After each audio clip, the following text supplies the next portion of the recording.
अल्लाह की जो सबसे बड़ी मदद आनी है, इंतजार है सबको, हालात बदलने चाहिए। सुनो, एक बशारत में देता हूं, ये शेर यूं ही मैं नहीं सुनाता। कुछ देर की खामोशी है फिर शोर आएगा, कुछ देर की खामोशी है फिर शोर आएगा। आज कुत्तों का वक्त है, कल हमारा दौर आएगा। ये यूं ही नहीं कहता, यूं ही नहीं कहता। अल्लाह की सबसे बड़ी मदद जो आने वाली है वो करीब है, करीब है, करीब है। वो किस तरह से आएगी? अन करीब मदीने तैयबा से इमाम मेहदी का ज़हूर होगा, और इमाम मेहदी आएंगे खाने काबा के पास, और उस वक्त अख्ताब, औताद, अब्दाल, औलिया उनके हाथ पर बैत करेंगे, फिर वो निकलेंगे और फिर मुल्क शाम आएंगे। तो इमाम मेहदी का जमाना करीब है। मेरे मुस्तफा की हदीसों का मफहूम मैं आपके सामने रख रहा हूं कि जब वो दौर आएगा पूरी दुनिया में सिवाय इस्लाम के कुछ नहीं होगा।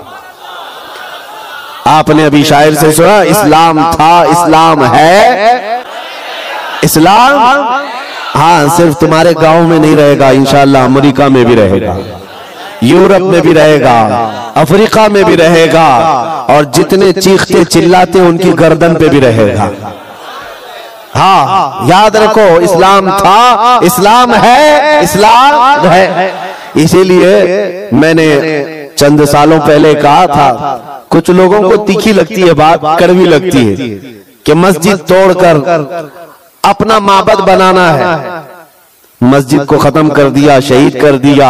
भाई हुकूमत तुम्हारे पास, ताकत तुम्हारे पास, कोर्ट तुम्हारे पास, वकील तुम्हारे पास, बना लो, बड़े जोर शोर से सब बना रहे। हमसे एक इंटरव्यू वाले ने पूछा आप इस पर क्या कहते हैं? हमने सिर्फ इतना ही कहा कि बनाने के लिए कहो लेकिन थोड़ा किबला देखकर बना लेना। अच्छा है भाई, किबला देखकर बना लेना। ये क्यों कहा? क्योंकि हमें पता है मेरे मुस्तफा ने फरमाया एक दौर आएगा जब हर दीवार से आवाज आएगी अल्लाहु अकबर, अल्लाहु अकबर। हर जगह से अल्लाहु अकबर की आवाज गूंजेगी। मेरे अजीजों, मायूस ना हो आज के इन हालात से। जो नौजवान मायूस होकर सरासीमगी के शिकार हो जाते हैं, मुझे उनसे शिकायत है। आज भी तुम्हारे पास वही जज्बा है, हमें पता है। अगरचे बिखरी हुई ये कौम है लेकिन बड़ी बड़ी ताकतें तुमसे खौफजदा हैं। डरती क्यों है? गरीब मुसलमान देहात में रहते हैं, कामकाज नहीं है, इनके पास तो जायदादें नहीं, इनके पास नौकरियां नहीं, इनके पास फौज नहीं, लेकिन मीडिया की जीनत तुम ही तो हो। कितने चैनल ऐसे हैं जिनमें हमारा नाम लिए बगैर तो दुकान नहीं चलती। हकीकत है या नहीं? क्यों? हम ही हम हैं, सारी जगह डिबेट में हम ही हम हैं। कुछ बात तो है कि मिटती नहीं हस्ती हमारी। इकबाल ने कहा है कुछ बात तो है कि मिटती नहीं हस्ती हमारी, सदियों रहा है दुश्मन दौरे जमा हमारा। लेकिन मेरे अजीजों, वो वक्त आएगा, वो वक्त आएगा जब तुम्हारा इश्क मचलेगा और तुम अमली मैदान में आओगे और नबी पाक सल्लल्लाहु तआला अलैहि वसल्लम का नारा बुलंद होगा। क्योंकि कुरान का वादा है, हुवल्लज़ी अरसल रसूलहु बिल हुदा व दीनिल हक़ लियुज़हिरहु अला दीनि कुल्ली। वो अल्लाह है जिसने अपने रसूल को हक के साथ भेजा है ताकि वो अपना दीन पूरी दुनिया में गालिब फरमाए। दीन पूरी दुनिया में गालिब आएगा। किसी को बुरा लगता है लगे, कुरान ने खुद कहा वलो करिहल काफिरून वलो करिहल मुशरिकून। कुरान ने खुद कहा है मुशरिकों को अगरचे बुरा लगता हो लेकिन दीन गालिब आएगा। उसके गलबे का वक्त अल्लाह हमें दिखाए। बस हमारी तमन्ना यह है कि आज मगलूबियत का जमाना है, हम मारे जा रहे हैं, पीटे जा रहे हैं। ऐ अल्लाह वो दौर भी दिखा जब इस्लाम का गलबा आ जाए, जब निजाम मुस्तफा हो, हर जगह रसूल करीम सल्लल्लाहु तआला अलैहि वसल्लम की शरीयत तैयबा ताहिरा का दौर दौरा, वो दौर आएगा। अजीजा ने गिरामी वकार, दो चंद बातें मैं अर्ज करता हूं जिनको ऐसा लगता है कि इस जमाने में हमारे साथ अगर कुछ हुआ तो क्या होगा। कुछ नहीं। क्या सहाबा की जानें नहीं गई? क्या हुजूर पाक सल्लल्लाहु तआला अलैहि वसल्लम के खानदान वाले अहले बैत अतहार उनकी जानें नहीं गई? इस दौर में अगर हम जैसों का कुछ होता है तो वो सहाबा के पैर के नाखून के बराबर भी नहीं है। हमारी हैसियत कुछ नहीं है। जब रसूलुल्लाह सल्लल्लाहु ताला अलैहि वसल्लम के सगे चचा सैयदुश शुहदा अमीर हमजा मैदान ओहद में इस हालत में शहीद किए गए थे कि सीना फाड़ करके कलेजा निकालकर चबाया गया था, आपके जिस्म के टुकड़े हुए थे। तो क्या ये हजरत अमीर हमजा रज़ी अल्लाह ताला अन्हु की शिकस्त और उनकी हार पर कोई लानत करेगा आज? नऊज़ुबिल्लाहि मिन ज़ालिक, हरगिज़ नहीं, बल्कि रहती दुनिया तक उनकी शहादत को सलामी दी जाएगी। क्यों? इसलिए कि कुरान ने कहा है कि शहीद मरते नहीं है, वो अपनी कब्रों में जिंदा होते हैं। अगर अल्लाह तबारक व तआला ने हमारी जिंदगी में लिखा है हम चींटी से भी मर जाएंगे, और अगर अभी मौत नहीं लिखी है चींटी से भी नहीं मरोगे बल्कि मोदी से भी नहीं मरोगे। अगर मौत नहीं है किसी से नहीं मरना है, और अगर मौत लिखी है तो मच्छर से भी मर जाओ। ये तकदीर है जिस पर ईमान जरूरी है। ऐ मुसलमानों, अपने ईमान को संभालो, मजबूती के साथ अगर रहना है तो अपने तशख्खुस के साथ रहो। इस्लाम को छुपा छुपा करके मत रहना। तुम्हारी नमाजें कहाँ हैं? तुम्हारे अमाल कहाँ हैं? तुम्हारे चेहरे भी आज बदल गए। तुम खुद चाहते हो कि इस्लाम परदेश बन करके रहे। इस्लाम को जाहिर करो। तुम्हारे चेहरों से भी तो पता चले कि तुम इस्लाम से कितनी मोहब्बत करते हो। तुम्हारे घर की बेटियों की सरों पर इस्लाम तो नजर आना चाहिए। इस्लाम का नारा तो बड़े बुलंद आवाज से लगा ना, इस्लाम था, इस्लाम है और इस्लाम रहेगा। कहाँ रहेगा? तुम्हारे घर में कब रहेगा? तुम्हारी जिंदगी में कब रहेगा? जब तुम खुद इस्लाम को अपने घर में पसंद करो, अपने बच्चों पर पसंद करो, अपनी औरतों पर पसंद करो, तो फिर देखो मजाल है कोई इस्लाम की तरफ उंगली भी उठाए। दुनिया ये देख रही है कि इनको इस्लाम की तरफ से कोई रग़बत बाकी नहीं रह गई है। अल्लाह करीम आप सबको इस्लाम का सच्चा सिपाही बना करके रखे।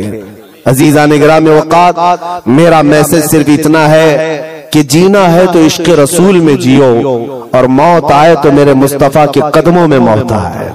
इस तमन्ना के साथ जियो। इंशाअल्लाह अज़ीज़ यहाँ पर कोई बाल बेकार ना होगा, और अगर होगा तो हुजूर की मोहब्बत में होगा। मक्का मुकर्रमा में जब बिलाल हबशी को लोग मारते थे, उनके सीने पर पत्थर रखते, उनको अंगारों में सुलाया जाता था, तो क्या उन्होंने छोड़ दिया था इस्लाम? नहीं नहीं नहीं, अब इस्लाम नहीं कहूंगा, तुम्हारे भगवानों का नाम लूंगा। नहीं, उन मुसीबतों में भी वो साबित कदम रहे। और चंद दिनों के बाद जब अल्लाह ताला ने बिलाल हबशी को आजादी अता की, मेरे मुस्तफा के कदमों में गए। 6 साल के बाद मक्का वापस आए।